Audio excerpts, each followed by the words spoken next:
Hello दोस्तों, good morning. स्वागत है एक बार फिर से आप सभी का एमजेटी एजुकेशन में। साथियों, आज है 19 सितंबर और आज की वीडियो में हम लोग बात करने वाले हैं 19 सितंबर 2024 के most important daily current affair के क्वेश्चंस के बारे में।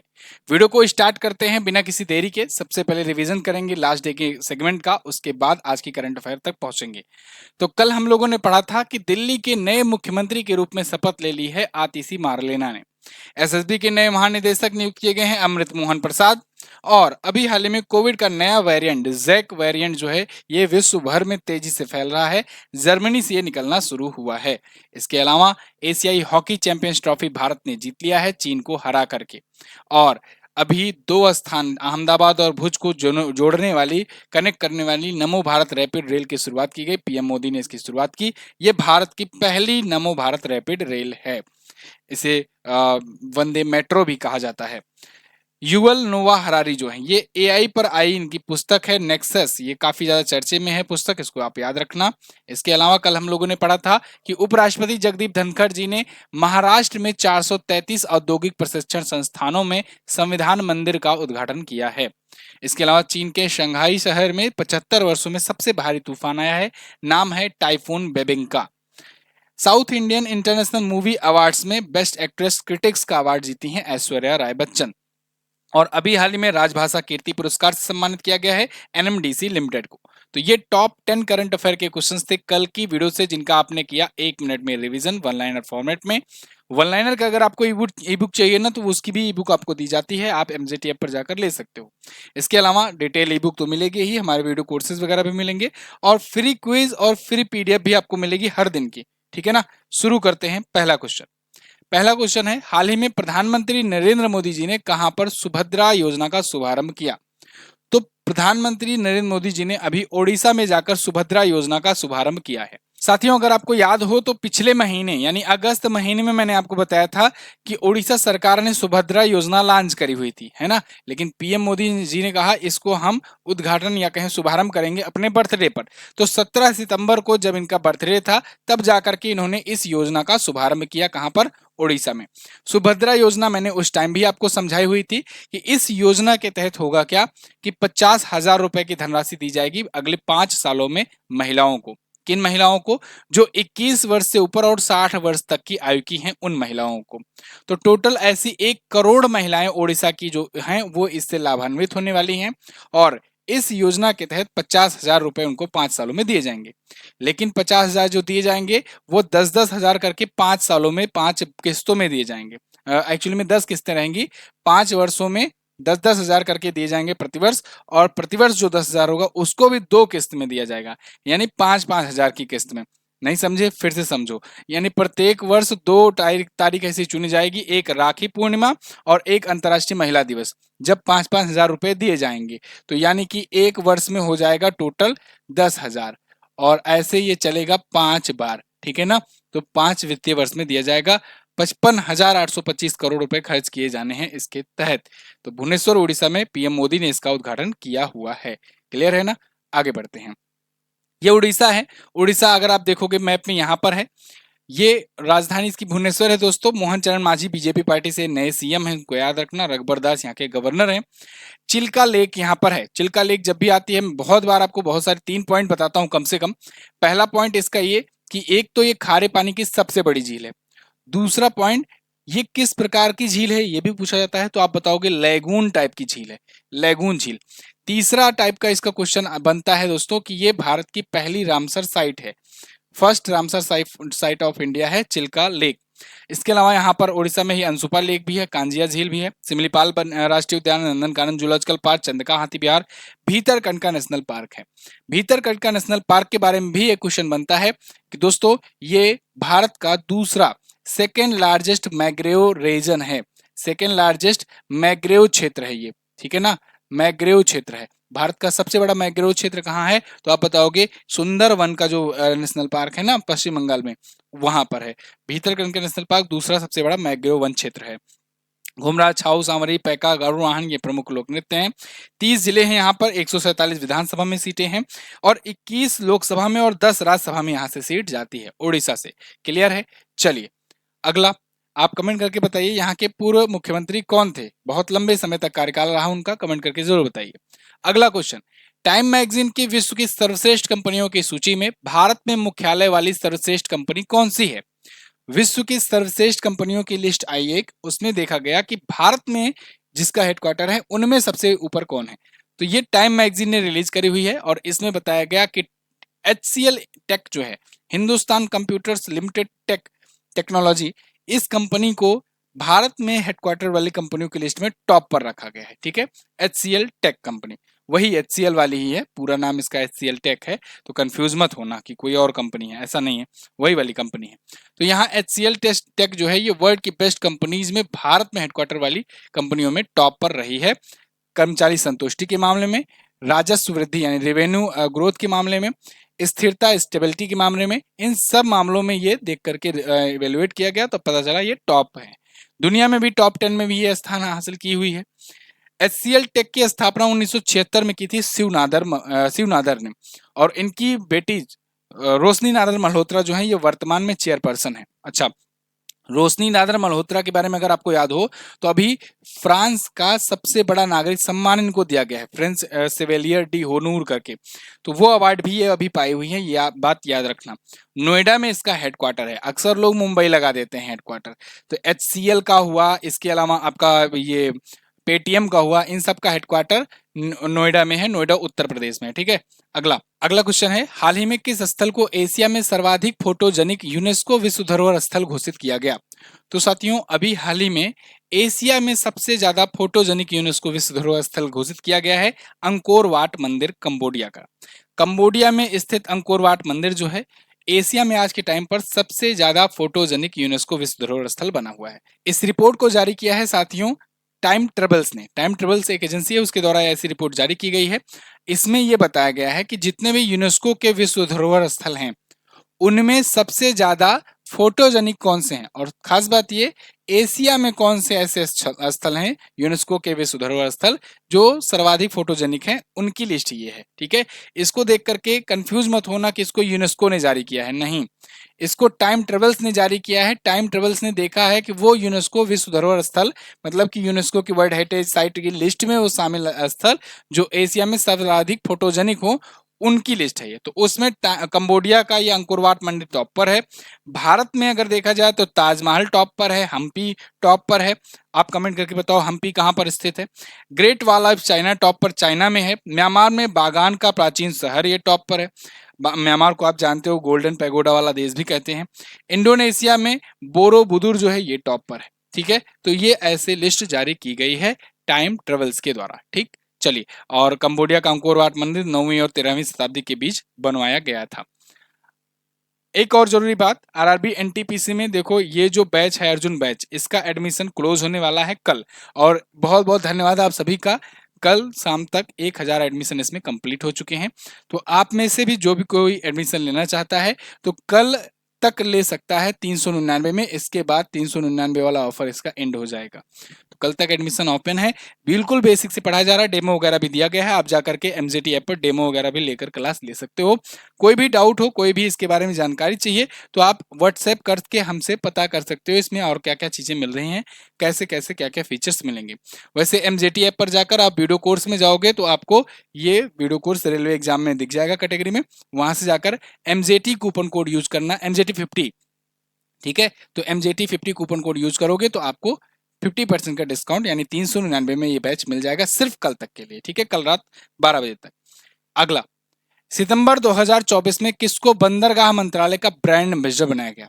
तो देखो सितंबर 2024 में अभी बंदरगाह मंत्रालय का, बंदरगाह और जहाज रानी मंत्रालय जो है उसका ब्रांड एम्बेसडर बनाया गया मनु भाकर को। मनु भाकर आप जानते हो इस बार ओलंपिक में, पेरिस ओलंपिक में 2 मेडल एक ही ओलंपिक में जीत करके इन्होंने इतिहास रचा। 2 ब्रॉन्ज मेडल इन्होंने जीते 10 मीटर एयर पिस्टल इवेंट में। हालांकि एक में सरबजोत सिंह के साथ मिलकर के इन्होंने जीता हुआ है और एक में इंडिविजुअली इन्होंने जीता है। 10 मीटर एयर पिस्टल इनका इवेंट का नाम है, इसको याद रखना। तो 2 ब्रॉन्ज मेडल इन्होंने जीते और पहली महिला बन गई एक ही ओलंपिक में 2 ब्रॉन्ज मेडल जीतने वाली। वैसे तो दूसरी महिला है ओवरऑल ओलंपिक में 2 मेडल जीतने वाली, क्योंकि पीवी सिंधु भी जीत चुकी हैं। और व्यक्तियों में अगर बात किया जाए तो तीसरी व्यक्ति हैं सुशील कुमार जी, भी जीत चुके हैं 2 मेडल ओलंपिक में। चलिए, तो मनु भाकर को फिलहाल बंदरगाह जहाजरानी एवं जलमार्ग मंत्रालय का ब्रांड एम्बेसडर बनाया गया है। क्लियर।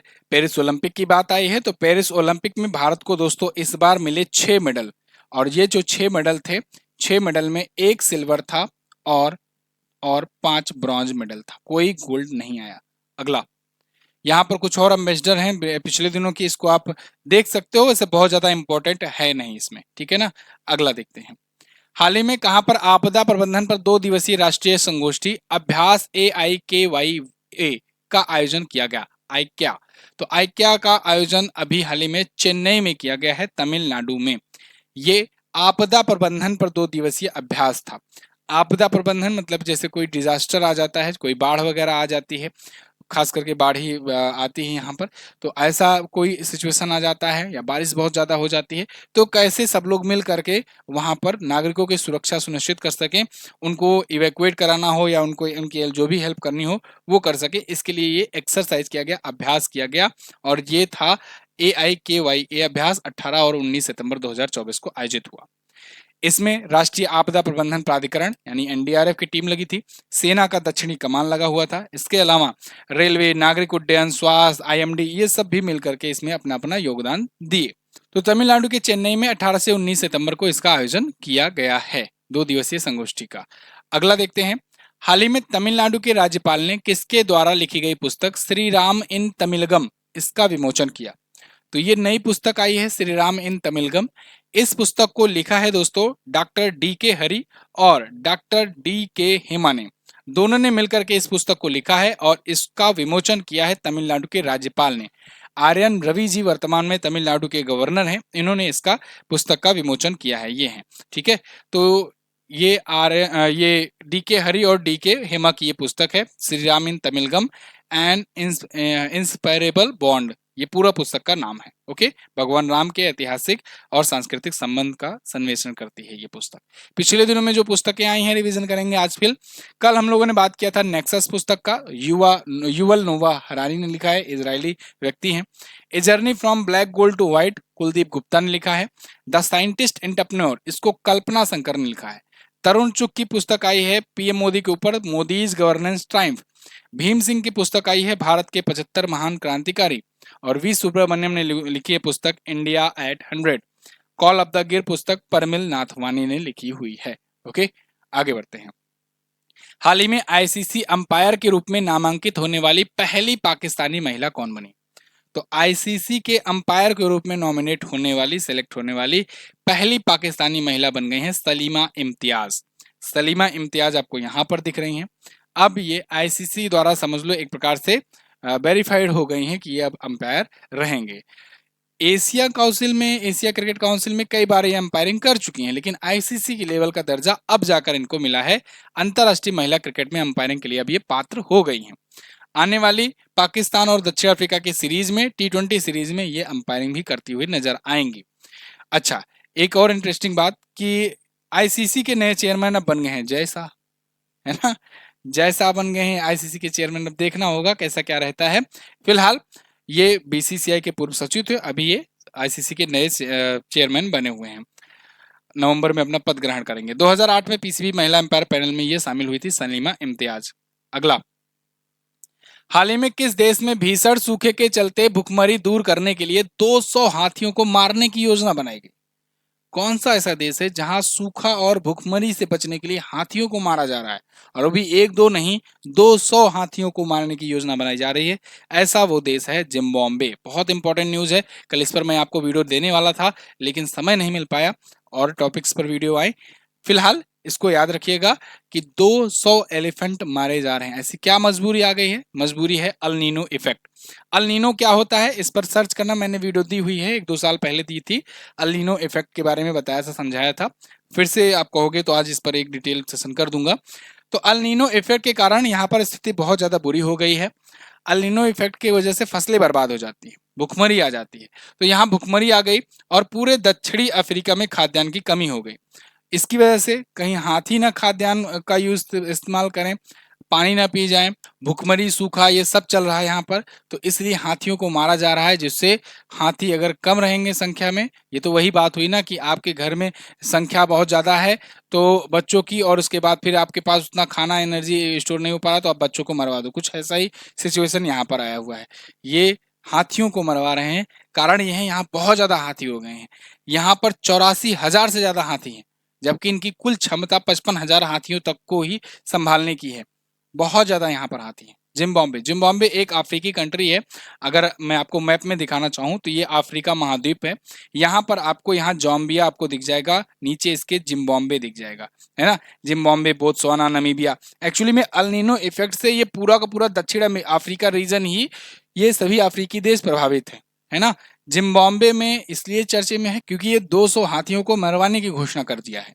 आगे देखते हैं, हाल ही में आयोजित चौथा दक्षिण एशियाई जूनियर एथलेटिक चैंपियनशिप 2024 में कितने मेडल के साथ भारत शीर्ष पर रहा। तो दोस्तों, चौथा दक्षिण एशियाई जूनियर एथलेटिक चैंपियनशिप आयोजित हुआ, भारत में ही आयोजित किया गया था। इसमें टॉप पर रहा भारत। भारत ने कुल 48 मेडल जीते हैं। 48 मेडल के साथ भारत टॉप पर रहा है। और देखिए, 11 से 13 सितंबर तक ये आयोजित किया गया है जवाहरलाल नेहरू स्टेडियम, चेन्नई, तमिलनाडु में। अच्छा, ये चौथा संस्करण था।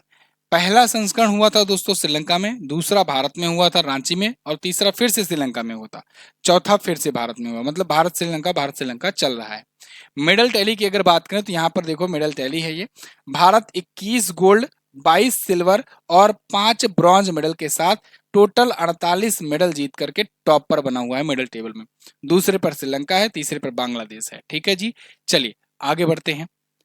हाल ही में केंद्र सरकार ने लोकसभा और राज्य की विधानसभाओं के लिए एक साथ चुनाव कराने के लिए किस अवधारणा को लागू करने की घोषणा की। तो केंद्र सरकार ने लोकसभा और राज्य की विधानसभाओं में एक साथ चुनाव कराने के लिए एक देश एक चुनाव, या कहें वन नेशन वन इलेक्शन की घोषणा की हुई है कि ये इसी कार्यकाल में लागू करेंगे। इसके लिए मैंने आपको एक सेशन किया हुआ है, आप वीडियो देख सकते हैं जाकर के चैनल पर। वन नेशन वन इलेक्शन, हो सकता है आज फिर इस पर एक वीडियो आए, क्योंकि अभी हाल ही में मंजूरी मिली है, वो मैंने आपको पहले वीडियो दी हुई थी। तो ये बेसिकली रामनाथ कोविंद जी की अध्यक्षता वाली जो रिपोर्ट थी, उस रिपोर्ट के आधार पर किया गया है। आपको अगर याद हो तो सितंबर 2023 में पूर्व राष्ट्रपति रामनाथ कोविंद जी की अध्यक्षता वाली 8 सदस्यीय समिति का गठन किया गया था, जिसमें जिसमें एक वरिष्ठ वकील हरीश साल्वे जी भी शामिल हैं और पूर्व राष्ट्रपति रामनाथ कोविंद जी भी शामिल थे। तो इनकी अध्यक्षता वाली जो समिति थी ना 8 सदस्यीय, इस समिति ने कुछ सुझाव दिए। इनको टास्क दिया गया था कि क्या वन नेशन वन इलेक्शन हो सकता है, क्या 2029 तक में सारे इलेक्शन एक साथ हो सकते हैं, मतलब कि लोकसभा के और राज्यों के विधानसभाओं के और राज्य जो निकाय चुनाव होते हैं, नगर निकाय और नगर पंचायतों के, वो सब क्या एक साथ हो सकते हैं। तो इन्होंने कहा बिल्कुल। 18,600 प्लस पन्नों की इन्होंने रिपोर्ट सबमिट करी। मार्च 2024 में आकर राष्ट्रपति द्रौपदी मुर्मू जी को इन्होंने रिपोर्ट अपनी दी, और इस रिपोर्ट में यह बताया गया कि हाँ बिल्कुल ऐसा संभव है। कुछ सुधार करने पड़ेंगे, 18 संशोधन करने पड़ेंगे संविधान में, बहुत सारे राज्यों की अनुमति लेनी पड़ेगी, सबका सपोर्ट चाहिए इसमें, लेकिन पॉसिबल है कि 2029 वाला जो चुनाव है उसको एक साथ कराया जाए। इसके लिए सभी राज्यों में जो विधानसभाएं चल रही हैं उनका कार्यकाल बढ़ा करके 2029 पर रेगुलेट किया जाएगा। जिनको घटाना होगा उनको घटाकर, जिनको बढ़ाना होगा उनको बढ़ा करके, ठीक है। इसके बाद 100 दिन का गैप लेकर लोकसभा और लोकसभा और राज्य की विधानसभाओं का एक साथ करा दो। 100 दिन का गैप लेकर के फिर नगर निकायों का चुनाव करा सकते हो, ठीक है। तो ये इन्होंने रिपोर्ट दी है। डिटेल रिपोर्ट जानने के लिए जो मैंने सेशन किया हुआ है इस पर, वन नेशन वन इलेक्शन पर, उसको आप देख सकते हो। चलिए, तो अब बोनस क्वेश्चन आपके लिए। आज का बोनस क्वेश्चन है कि हाल ही में किसने त्रिपुरा में सिद्धेश्वरी मंदिर का शुभारंभ किया। तो दोस्तों, उत्तर प्रदेश के सीएम योगी आदित्यनाथ जी गए थे त्रिपुरा, और त्रिपुरा में जाकर इन्होंने सिद्धेश्वरी मंदिर का उद्घाटन किया। यहाँ पर आपके सामने आर्टिकल है कि Uttar Pradesh CM Yogi Adityanath inaugurate Siddheshwari temple in Tripura, emphasise strength of Sanatan Dharma. सनातन धर्म को बढ़ावा देने के लिए इन्होंने इस मंदिर का उद्घाटन किया है, ठीक है ना। चलिए, बहुत बहुत धन्यवाद आप सभी का यहाँ तक वीडियो देखने के लिए। इसकी क्विज और पीडीएफ आपको हमारे एप्लीकेशन पर बिल्कुल मुफ्त में मिल जाएगी। और अर्जुन बैच में जिनको एडमिशन लेना है, बस केवल कल तक रहेगा एडमिशन, तो आप लोग इसको ले सकते हैं। अब लास्ट डे के क्वेश्चंस की बात करते हैं। कल मैंने पूछा था आपसे कि ओजोन की लेयर किस वायुमंडल में पाई जाती है। तो ये समताप मंडल में पाई जाती है। लगभग 22 किलोमीटर की रेंज में इसकी बहुत ही मोटी परत है। ठीक है। इसके अलावा दूसरा क्वेश्चन था, अरविंद केजरीवाल जी आम आदमी पार्टी की स्थापना कब किए थे? 2012 में किए थे। आज के टाइम पर राष्ट्रीय पार्टी है। आज आपको क्या बताना है, दिल्ली की अब तक कुल कितनी महिलाएं मुख्यमंत्री बन चुकी हैं? बेसिक क्वेश्चन है, कॉमन क्वेश्चन है, कई बार मैं आपको बता चुका हूं और ये आप ले सकते हैं, बता सकते हैं, एक्सप्लेन कर सकते हैं। भारत ने हॉकी में अब तक कितनी बार एशियाई चैंपियंस ट्रॉफी जीती है? ये भी कमेंट करके आप बताइए। दोनों क्वेश्चन के बारे में जो भी पता हो डिटेल से जरूर आंसर करना, और वीडियो कैसी लगी है ये भी बता देना। लाइक और शेयर भी कर दिया करो, मैं नहीं कहता हूं तो आप लोग करते ही नहीं हो, कर दिया करो भाई। Thank you so much. जय हिंद, वंदे मातरम।